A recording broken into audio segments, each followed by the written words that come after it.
మంచిర్యాల జిల్లా మందమరి మండలం రామకృష్ణపూర్ ఏ zone Mandamarri market ఊరు మందమరి ప్రాంతంలో అంబేద్కర్ జయంతి వేడుకలను ఘనంగా నిర్వహించారు. చెన్నూరు ఎమ్మెల్యే వివేక్ వెంకటస్వామి అంబేద్కర్ విగ్రహానికి పూలమాలలు వేసి నివాళులు అర్పించారు. అనంతరం ఎమ్మెల్యే పంచశీల జెండా ఎగురవేశారు.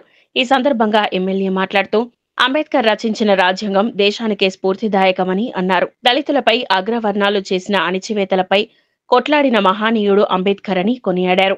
భారత రాజ్యాంగంలో కల్పించిన రిజర్వేషన్ల ద్వారానే దళితులకు బలం చేకూరిందన్నారు. మహిళలకు 50% రిజర్వేషన్లు కల్పించేందుకు కోట్లాడిన గొప్ప వ్యక్తి అంబేద్కర్ అని అన్నారు. ఆ రోజుల్లో మహిళలకు హక్కులు కల్పించాలని హిందూ కోడ్ బిల్లు పెడితే ఆ బిల్లు పాస్ కాలేదని మహిళల కోసం అంబేద్కర్ రాజీనామా చేయడం జరిగిందని గుర్తు చేశారు. కాంగ్రెస్ పార్టీ చేవేళ్లలో డిక్లరేషన్ చేసిన విధంగా దళితులకు 18% రిజర్వేషన్ కల్పించాలని అన్నారు. సీఎం రేవంత్ రెడ్డి ఇచ్చిన మాటను అమలు చేసే విధంగా బడ్జెట్ లో దళితులకు 18% నిధులు కేటాయించాలని డిమాండ్ చేశారు. లీడ్ క్యాప్ కార్పొరేషన్ పై దృష్టి పెట్టి బలోపేతానికి కృషి చేయాలని సీఎం రేవంత్ రెడ్డికి సంవత్సర కాలంగా తెలుపుతున్నప్పటికీ కూడా పట్టించుకోవడం లేదన్నారు. దళితులకు ఇచ్చిన హామీని అమలు చేసే విధంగా లీడ్ క్యాప్, నేతకాని, మాలా కార్పొరేషన్లు ఏర్పాటు చేయాలని అన్నారు. ఈ కార్యక్రమంలో కాంగ్రెస్ పార్టీ శ్రేణులు పాల్గొన్నారు.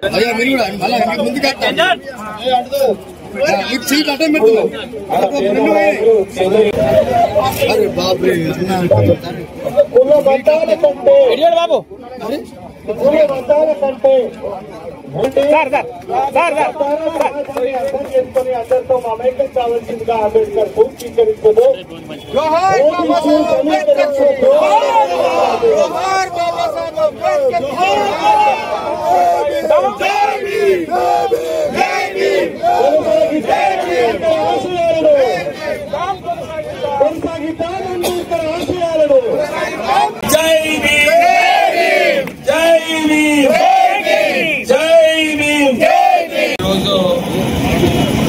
అంబేద్కర్ గారి 134వ జయంతి. అందరూ కూడా అంబేద్కర్ గారి ఈ సేవలు ఈ దేశానికి, దళితుల జాతులకు, అణిచివేత ప్రజలకు ఏదైతే సేవలు చేస్తారో మనం అందరం కూడా గుర్తించుకోవాలి. ఈ రోజు మనము మన హక్కుల కోసం కొట్లాడుతున్నాము. మనము డెమోక్రసీలో ఉండి మన వాయిస్ ఏదైతే మనం వినిపించడానికి మనకు ధైర్యం వచ్చిందో అది కేవలం అంబేద్కర్ గారు ఆ రోజులలో మనకు కల్పించినందుకు ఈ రోజు మనము గట్టిగా మాట్లాడగలుగుతున్నాము. మనము మన హక్కుల కోసము కొట్లాడగలుగుతున్నాము. మన హక్కులు సాధించుకోవడానికి కూడా డాక్టర్ బిఆర్ అంబేద్కర్ గారు మన కాన్స్టిట్యూషన్ లో, రాజ్యాంగంలో రాయడం జరిగింది. తెలంగాణ రావడము, మన దళితులకు రిజర్వేషన్స్, ఎకనామికల్లీ వీకర్ సెక్షన్స్ కి రిజర్వేషన్, మహిళల హక్కులు 50% వాటా వాళ్ళకి కల్పించాలని ఆ రోజులలో డాక్టర్ బిఆర్ అంబేద్కర్ గారు కొట్లాడడం జరిగింది. హిందూ బిల్లు ఆ రోజులలో మహిళలకు వాళ్ళ హక్కులు కల్పించాలని చెప్పి హిందూ కోడ్ బిల్లు ఏదైతే పెట్టారో అది పాస్ కాలేదని రాజీనామా చేసినాడు మహిళల కోసం డాక్టర్ బిఆర్ అంబేద్కర్. మన కార్మికుల కోసం అనేక పోరాటాలు, అనేక చట్టాలు తీసుకొచ్చింది డాక్టర్ బిఆర్ అంబేద్కర్ గారు.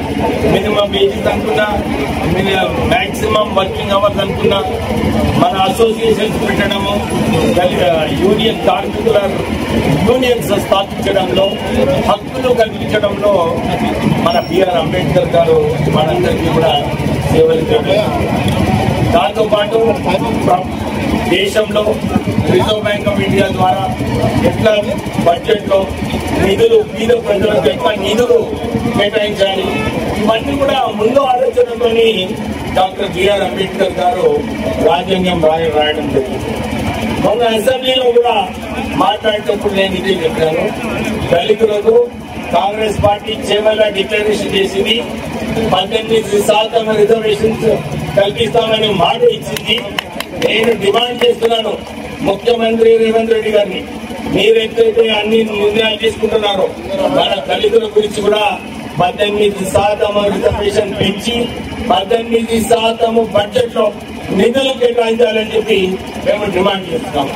నేను సంవత్సరం నుంచి చెప్తున్నాను, మన లీడ్ క్యాప్ కార్పొరేషన్ మన చెన్నూరులో ఉంది, మన రాష్ట్ర వ్యాప్తంగా రెడ్ క్యాప్ కార్పొరేషన్ ని దాన్ని మానిటైజ్ చేసి దాని ఒక మంచి సంస్థ చేసి చైర్మన్ పెట్టి ఆ సంస్థను మళ్ళీ దళితులకు ఉపయోగపడేలాగా చేయాలని చెప్పి నేను డిమాండ్ చేయడం జరిగింది. మళ్ళొకసారి ఏదైతే లిడ్ క్యాప్ కార్పొరేషన్ ఉందో, నేతకాని కార్పొరేషన్ ఉందో, మాలా కార్పొరేషన్ ఉందో, ఇవన్నీ కూడా త్వరలో చేయాలి. మీరు మాట ఇచ్చినారు. మీరు ఇప్పటి వరకు మాట ఇచ్చిన మాట దళితులకు మీరు మర్చిపోతున్నారు. తొందరగా ఈ నిర్ణయాలు ఏదైతే మీరు మొన్న అసెంబ్లీలో చెప్పినారో డిసెంబర్ లో మనం ఇది తొందరగా చేసుకుందామని చెప్పి ఏదైతే మాట ఇచ్చినామో అది మాట ఇవ్వాలని చెప్పి మేము డిమాండ్ చేస్తున్నాము. అంతేకాక ఎందుకంటే వారం రోజుల నుంచి ముఖ్యమంత్రి గారు చాలా విషయాలలో బిజీగా ఉన్నాడు. దళితుల విషయం మాట్లాడదామంటే ఆయనకు టైం దొరకలేదు. నేను ఈ వేదికతో ఎప్పుడు కూడా అంబేద్కర్ జయంతి దళితులకు ఏదో ఒక కార్యాచరణ రాష్ట్ర ప్రభుత్వం ద్వారా అనౌన్స్ చేయబడుతున్నది. ముఖ్యమంత్రికి నేను ఇదే విజ్ఞప్తి చేస్తున్నాను. ఇది ఒక మంచి అవకాశము. ఈ రోజు మీరు ఏదైతే 5 గంటలకు మీరు భూభారత్ ఏదైతే ప్రారంభిస్తున్నారో దీంట్లో ఇది కూడా అనౌన్స్ చేయాలని చెప్పి మేము డిమాండ్ చేస్తున్నాము. దళితులకు 15% రాష్ట్ర ప్రభుత్వం ద్వారా ఏదైతే కాంట్రాక్ట్స్ ఉన్నాయో అవి దళితులకు ఇవ్వాలి.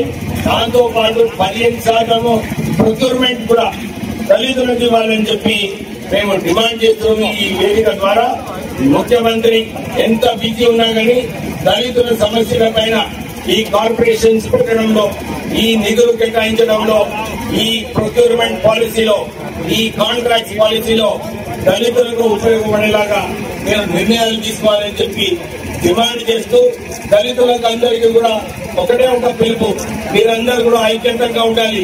ఐక్యంతంగా ఉన్నప్పుడే మనం అందరం కొట్లాడి మన హక్కులు మనం సాధించుకోవచ్చు.